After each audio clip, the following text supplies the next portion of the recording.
പച്ചപ്പ് നിറഞ്ഞ കുന്നുകളാൽ ചുറ്റപ്പെട്ട മനോഹരമായ ഒരു ഗ്രാമത്തിൽ ദേക്കും അക്യത്തിനും പേരുകേട്ട ഒരു കുടുംബം ജീവിച്ചിരുന്നു.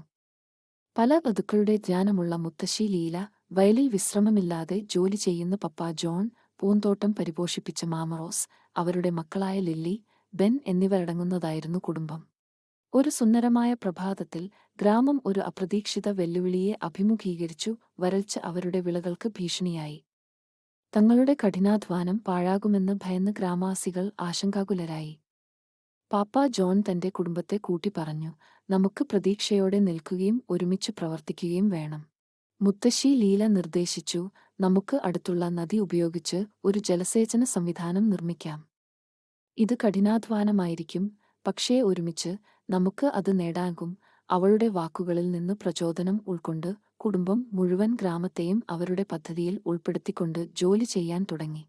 ദിവസം തോറും അവർ കിടങ്ങുകൾ കുഴിക്കുകയും പൈപ്പുകൾ സ്ഥാപിക്കുകയും ചെയ്തു. എല്ലാവരും അവരുടേതായ രീതിയിൽ സംഭാവന നൽകി.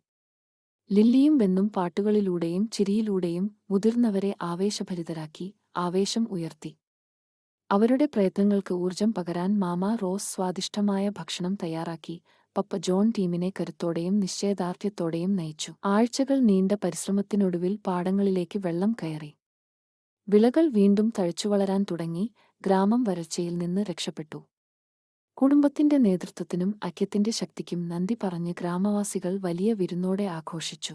മുത്തശ്ശി ലീല പുഞ്ചിരിച്ചുകൊണ്ട് പറഞ്ഞു, ഓർക്കുക, പ്രതീക്ഷയോടെയും നിശ്ചയദാർഢ്യത്തോടെയും ഒരുമിച്ച് പ്രവർത്തിക്കുമ്പോൾ നമുക്ക് ഏത് വെല്ലുവിളിയും തരണം ചെയ്യാൻ കഴിയും. അങ്ങനെ കുടുംബത്തിന്റെ കഥ പ്രചോദനത്തിന്റെ ഒരു വിളക്കുമാടമായി മാറി.